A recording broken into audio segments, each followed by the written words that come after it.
syukur hari ini kita masih diberikan kesehatan, kekuatan, dan kesempatan untuk kita bersama-sama bersekutu dalam ibadah SMP Kristen Immanuel.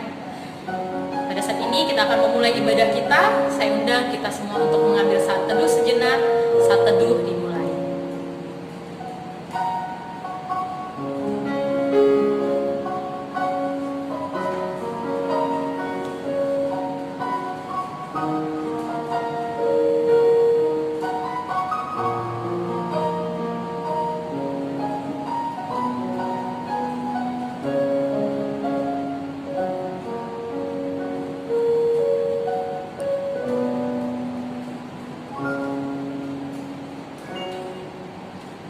Teduh selesai. Mari saya undang kita semua untuk bangkit berdiri. Bersama-sama kita akan memuji dan memuliakan nama Tuhan. Kita nyanyikan pujian kita, hormat bagi Allah Bapa.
Panggil di dalam nama Tuhan Yesus Kristus. Pada hari ini Tuhan, kami ucap syukur buat kasih-Mu dalam kehidupan kami. Kami boleh ada sebagaimana kami ada Tuhan. Kami yakin dan percaya semua kekuatan kami berasal daripada-Mu Tuhan. Tuhan, pada saat hari ini Tuhan, kami mau datang ke hadirat-Mu Tuhan. Kami mau dengar-dengaran akan firman-Mu Tuhan. Biarlah Engkau berkati setiap kami yang akan mendengarkan firman-Mu Tuhan. Kau buka hati kami semua Tuhan, agar kami siap untuk mendengarkan firman-Mu.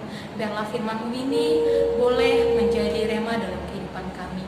Terpujilah nama-Mu ya Allah Bapa kami, dalam nama Tuhan Yesus Kristus, beracaralah dalam ibadah kami. Dalam nama Tuhan Allah Bapa kami, Tuhan Yesus Kristus, kami telah berdoa. Haleluya. Amin. Tiba saatnya kita akan mendengarkan kebenaran dari firman Tuhan. Bersama-sama kembali kita akan menyanyikan pujian kita, Kusiapkan Hatiku Tuhan.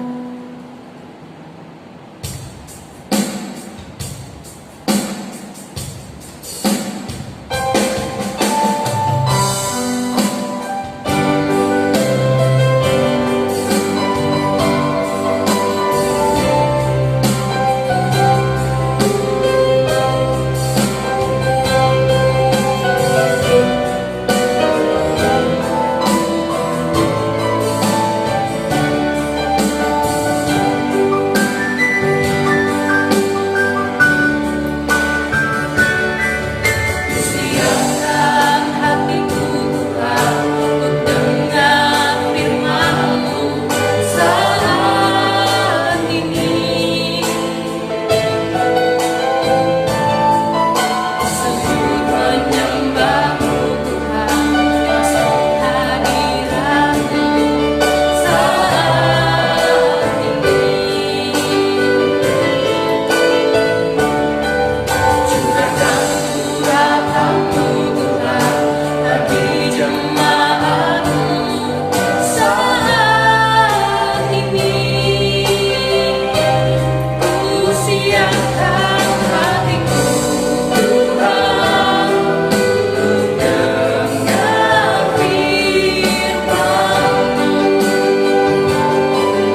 Shalom, selamat pagi semua. Sangat bersyukur pada hari ini kita boleh kembali datang untuk mendengarkan kebenaran firman Tuhan.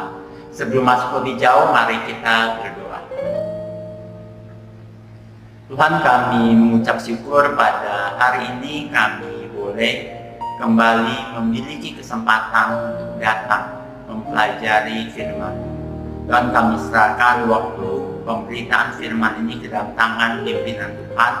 Dan tolong hamba-Mu yang terbatas ini untuk menyampaikan firman yang tidak terbatas. Terima kasih Tuhan, terpujilah nama-Mu. Hanya di dalam nama Tuhan kami, Yesus Kristus, kami berdoa dan mengucap syukur. Amin. Hari ini tema kita adalah bijak menggunakan internet. Nah, ada satu ayat yang akan Bapak pakai untuk menjadi dasar pembahasan kita di tema ini, yaitu dari Galatia 5 ayatnya yang ke-16. Bapak akan baca untuk kita semua. Galatia 5 ayatnya yang ke-16. Maksudku ialah, hiduplah oleh Roh, maka kamu tidak akan menuruti keinginan daging. Bapak ulangi sekali lagi. Maksudku ialah, hiduplah oleh Roh, maka kamu tidak akan menuruti keinginan daging. Berbahagialah mereka yang membaca, merenungkan terlebih lagi, melakukan firman Tuhan di dalam hidup mereka. Anak-anak yang terkasih dalam Tuhan, internet merupakan sesuatu yang sangat penting di masa ini, apalagi di generasi kita ya, generasi Z. Sebagian dari kalian mungkin sudah masuk ke generasi Alpha, generasi A. Nah, kita ada orang-orang yang selalu hidup bersama dengan internet. Bahkan yang paling kita takuti mungkin tidak ada wifi di rumah kita, atau kuota internet kita habis, sehingga hal lain mungkin kita tidak terlalu takut. Namun tidak ada internet merupakan sesuatu yang menakutkan untuk kita, karena di dalam internet kita dapat melakukan banyak hal. Ada banyak manfaat di dalam internet itu. Nah, tentu ketika berbicara mengenai manfaat atau ada informasi di dalamnya, ini berkaitan dengan sesuatu yang baik dan buruk. Di dalam manfaat, di dalam informasi itu ada yang baik dan ada yang buruk. Sehingga kita perlu memilah mana yang baik dan mana yang buruk. Untuk mengetahui yang mana yang baik dan yang mana yang buruk, kita perlu yang namanya hikmat atau yang namanya bijaksana. Sehingga tema kita hari ini sangat baik, yaitu bijaksana menggunakan internet. Bijak dalam menggunakannya. Oke. Berbicara mengenai bijak atau hikmat, kita tentu tahu ayat firman Tuhan yang sering kita bacakan. Immanuel sering mengatakan ayat ini, yaitu dari Amsal 1 ayat yang ke-7. Kalian hafal? Ya, tentu sudah tahu ya. Amsal 1 ayatnya yang ke-7 berkata, takut akan Tuhan adalah permulaan dari pengetahuan. Jadi sumber dari hikmat, dari pengetahuan adalah takut akan Tuhan. Lalu diulangi lagi di Amsal 2 ayatnya yang ke-6 berkata, karena Tuhan yang memberikan hikmat, dari mulutnya datang pengetahuan dan kepandaian. Jadi kepandaian, hikmat, pengetahuan, kebijaksanaan, semua itu adalah datang dari Tuhan. Nah, ini juga berkaitan dengan ayat yang tadi Bapak bacakan untuk kita semua di Galatia 5 ayatnya yang ke-16. Di sana dikatakan hidup oleh Roh. Hidup oleh Roh. Bagaimana sih kita bisa hidup oleh Roh? kita dapat hidup oleh Roh, yaitu dengan percaya kepada Yesus. Karena Kristus berjanji ketika kita percaya kepadanya, ketika dia naik ke surga, dia mengutus Roh Kudus untuk datang menempati kita atau menolong kita dalam menjalani hidup ini. Sehingga jika kita mau hidup oleh Roh, tentu kita harus terlebih dahulu percaya kepada Yesus Kristus. Ketika kita percaya kepada Yesus Kristus, Roh itu hidup di dalam kita, kita akan ditolong atau dituntun atau dibantu dalam menjalani hidup kita.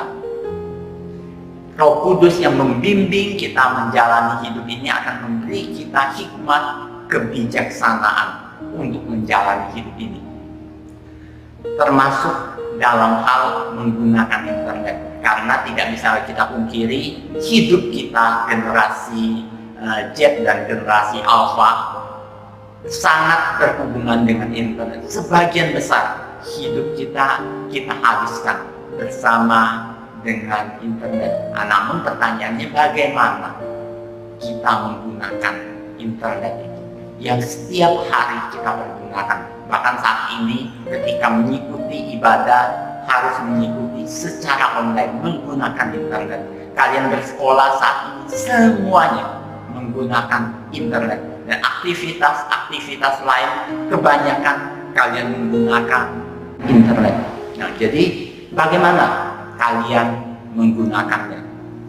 Di ayat yang kita baca tadi diberi daftar juga ciri-ciri bagaimana orang yang hidup berhikmat atau hidup dituntun oleh Roh Kudus.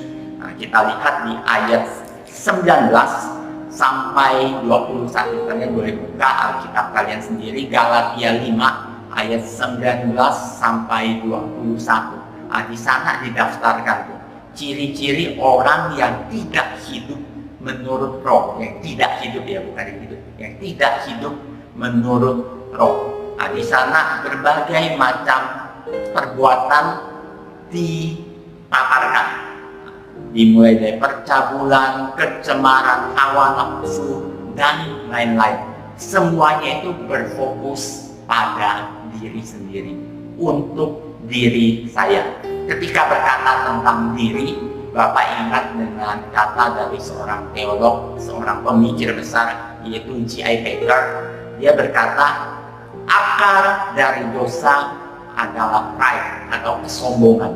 Akar dari dosa adalah pride, dan di tengah-tengah pride ada I, saya.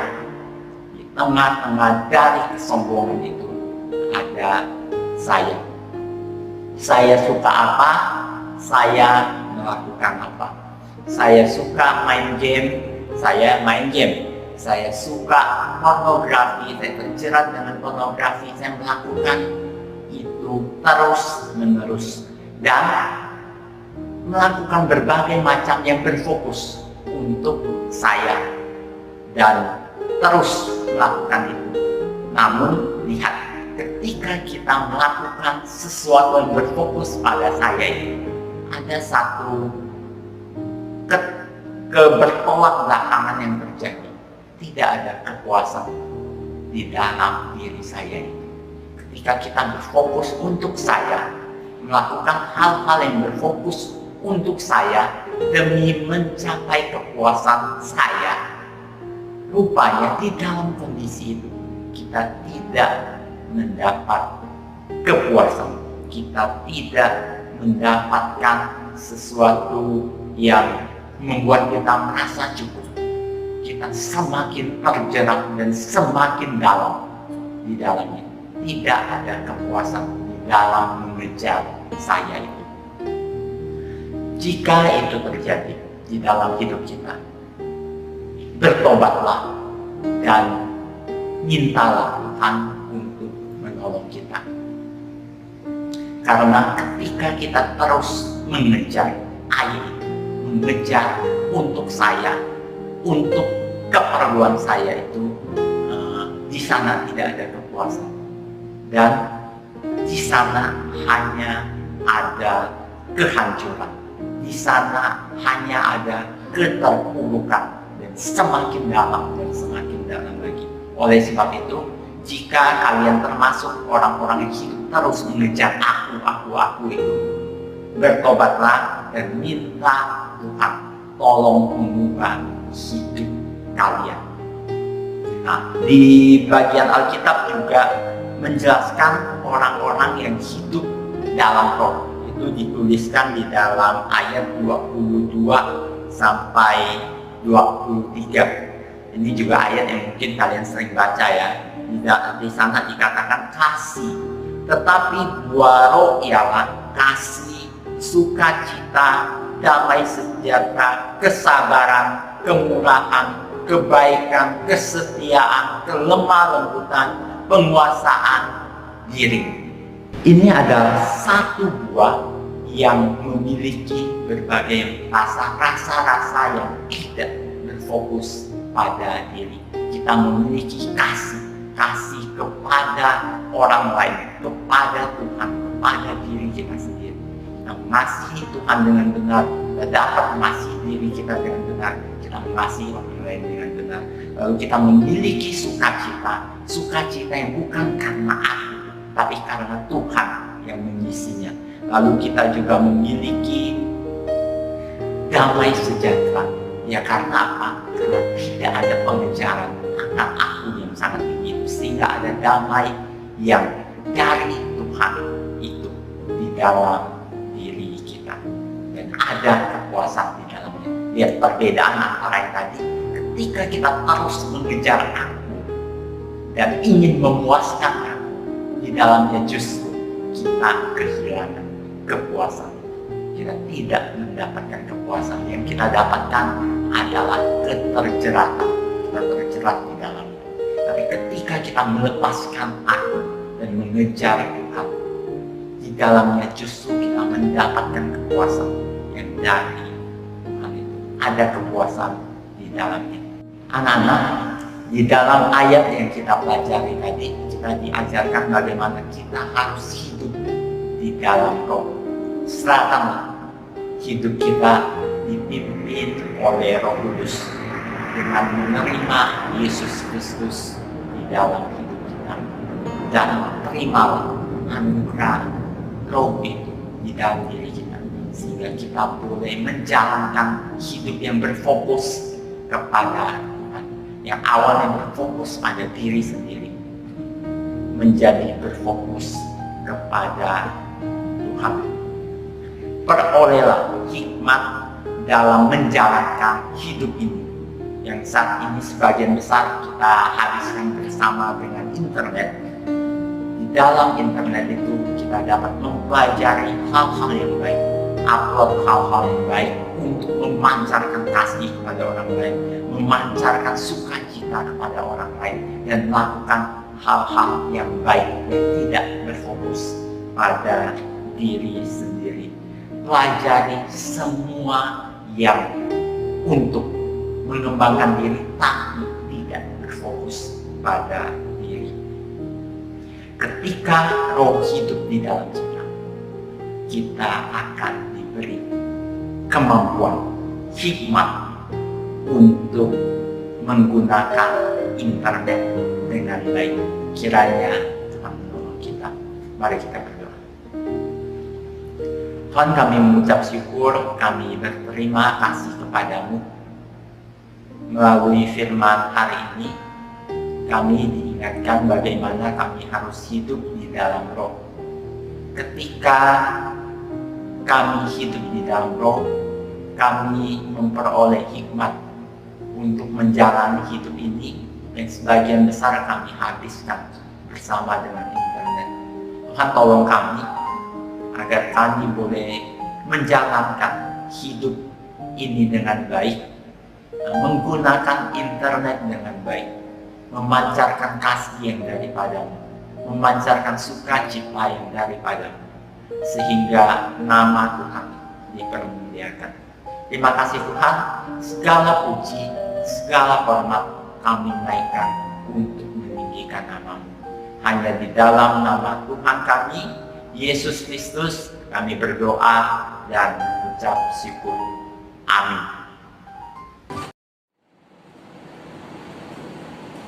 Puji nama Tuhan, bersyukur kita sudah bersama-sama mendengarkan kebenaran firman Tuhan. Biarlah melalui firman ini boleh memberkati kita sehingga kedepannya kita boleh melaksanakan dalam kehidupan kita sehari-hari.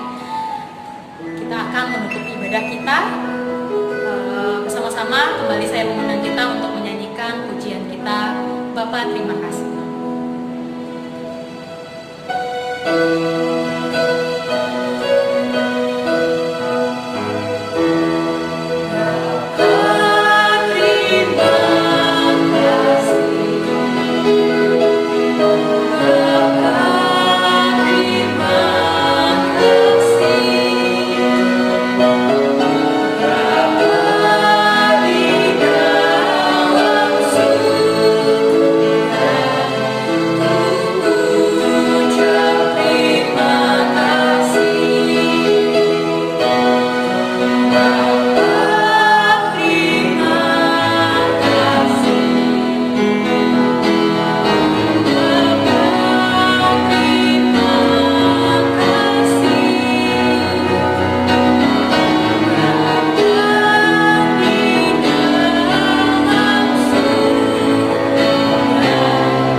Tuhan, kami mengucap syukur, berterima kasih Tuhan untuk berkat kasih-Mu dalam ibadah kami hari ini. Biarlah Tuhan apa yang boleh disampaikan oleh hamba-Mu, boleh kami terapkan dalam kehidupan kami, sehingga Tuhan dalam menjalani keseharian kami Tuhan, kami mau dituntun akan firman-Mu Tuhan. Tuhan, Kau memberkati kami Tuhan. Pada saat ini Tuhan kami akan melanjutkan aktivitas kami dalam proses belajar mengajar. Kau berkati kami sebagai siswa-siswi SMP Kristen Immanuel Tuhan. Demikian juga kami sebagai guru, staf, dan apapun bagian kami Tuhan dan tanggung jawab kami, biarlah kami boleh melakukannya Tuhan demi kemuliaan nama-Mu Tuhan. Terpujilah nama-Mu Tuhan, kami serahkan seluruh kehidupan kami dalam nama Tuhan Yesus Kristus. Kami telah berdoa dan mengucap syukur. Haleluya.